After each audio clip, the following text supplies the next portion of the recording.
Speaker Emerita Nancy Pelosi, Democrat of California, who is leaving Congress at the end of this all. So thank you so much for joining us. You have sat through a great number of State of the Union addresses, some of them behind the president.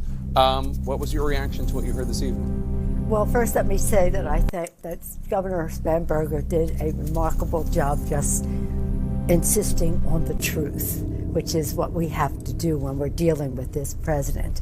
I thought the speech was lazy. It's one thing to acknowledge patriotism and people getting well and everything when you have absolutely nothing to do with their courage or the rest, but you spend an hour and a half doing it. What is the state of the nation? Okay, so I have a few things to I was going to call her by her first name, but what the governor said. Spanberger. I thought she just really hit it out of the park. But here's the thing. He started off with BBB, his big, beautiful bill, which is, of course, disgusting and ugly. He talks about protecting Medicare. He took $500 billion out of $500 billion out of Medicare in his BBB, and $1 trillion out of Medicaid, which is a health benefit for many seniors in our country as well. What was sad for me was to see when he talked about how many people he took off of SNAP food program for children and the rest, that the Republicans just stood up and cheered, we're not feeding the kids. How about that? That's great. And all of that to give a tax cut to the richest people in America. Food out of the mouths of babies, people off health, millions of people off of Medicaid to give it to them. Okay, then he goes on to some foreign policy, after drifting and all the rest, some foreign policy. Did he spend a sentence and a half on Ukraine, where democracy is at stake, where American people want us to be there on the side of democracy? And it's the 4-year anniversary of the invasion today. Today is the 4-year anniversary. You think he would have risen to the occasion. But his occasion, as I said in that picture in the cabinet room, when pointing to him that day, I said, with you, Mr. President, all roads lead to Putin. If I were president, it would never have happened. Well, you are president. You can stop it.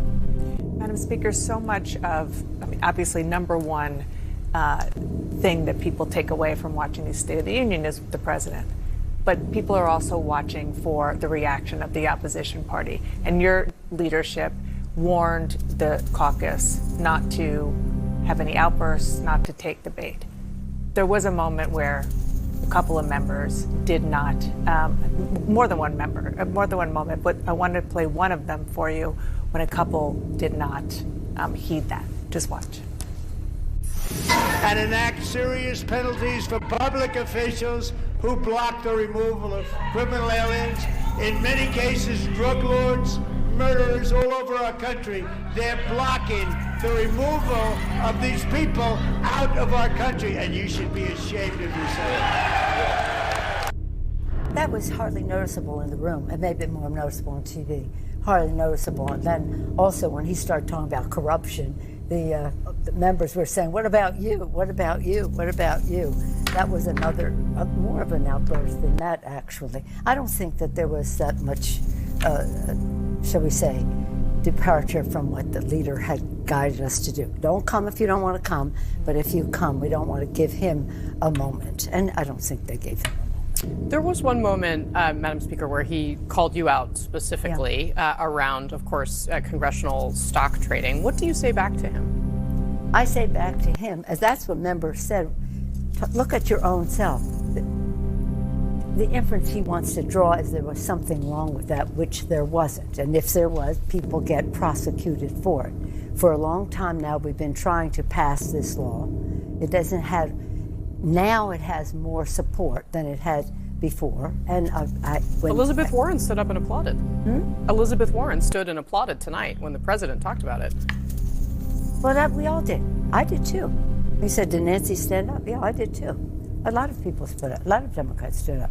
I think that will pass, depending on what the bill is. I mean, what we had, we thought we could pass.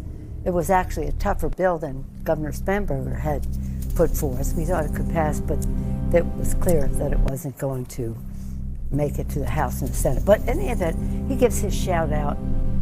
I don't pay any attention to him. What I'm concerned about is our democracy, which he is destroying, even in the 250th year anniversary. But we saved the democracy at the kitchen table to talk about how we help working families with their costs, taking down the costs, not by giving tax breaks to the wealthiest people in the country, by making health care more expensive for them. And then he talks about drugs in America. While he freed Hernandez, a guy who sent 400 tons of cocaine into the United States and said he was going to jam it up the throats, up the noses of the gringos. He freed him. He had been convicted in a U.S. court. He freed him. It's about follow the money when it comes to him. But let's just be calm. I believe in the goodness of the American people. I think Governor Spanberger's response, I don't know if it's a response, I think it was something more positive than that, really talked about what our responsibilities are. And we believe in the goodness of the American people, that when they are presented with the truth, what the opportunities are, what the difference is, that they will come around to that. And hopefully we can do that in a bipartisan way. And Speaker Pelosi, I noticed you're wearing something that a lot of your Democratic colleagues are wearing, which is this white button that says release the files. Yes, release the files. The president's speech was record long, but it did actually not, he didn't make any mention of Jeffrey Epstein during that speech, despite the fact that there were some survivors of Jeffrey Epstein's in the chamber. Many were. What did you make of that moment? Well, it was, again, I don't even know if that was State of the Nation speech. You know, it's in the Constitution that the president shall send a statement of the State of the Nation. It can only be it can be in a manila envelope. It doesn't have to be a speech, but it's become a speech. But he ignored the State of the Nation, and the State of the Nation is about our integrity as well. Freedom of the press, independence of the judiciary, rule of law. All of that, separation of power, forget it with him. And so the fact that he knows this is a vulnerability, and we've had lots of conversations with the survivors and with other people who have been survivors in the community, and that's why the American people are so insistent that this thing has continued. But the fact that he didn't mention it shows his vulnerability, his exposure in all of this. Madam Speaker, before you go, this is your last State of the Union address as a member of Congress.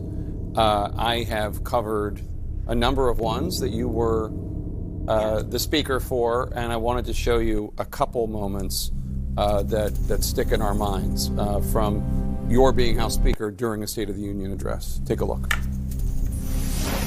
And tonight I have the high privilege and distinct honor of my own as the first president to begin the State of the Union message with these words: Madam Speaker.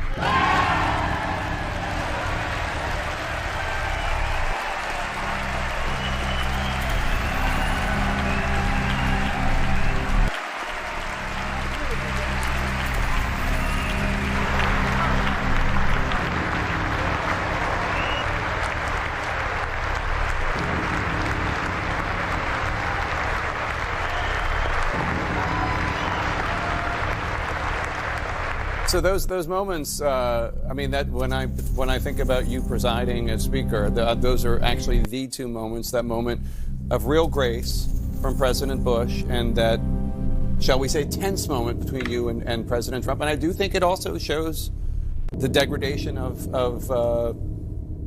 politics in America in a way. Well, the thing is that I didn't tear up his speech because we didn't shake hands. I tore up his speech because it was a manifesto of lies, as this speech was tonight. So he's consistent in what he's doing. But the Speaker did not choose to tear up his speech. Let me just say one more thing, though, on Iran, because this is very important. We all agree that Iran cannot have a nuclear weapon. President Obama masterfully, with great virtuosity, had a diplomatic solution to how we would have a nuclear agreement with Iran. He turned that around, he rejected that, cast it aside, and now is using threat of military and the rest. It's so ridiculous. It's so inept. It's so below the quality of leadership that our country is used to. 250 years. So in any event, thank you for the opportunity to Oh, it's so great to have you. Please don't be a stranger, but you're still in Congress for another year, so, you know. Yeah, I'm still here for another year. So, you know, CNN. Lovely to see you all. freedom of the press, you are the defenders of our democracy. Transparency, accountability, roads all spring from you. So thank you for your leadership. We're trying. Thank you. Thank you so much, Madam Speaker. Good to see you.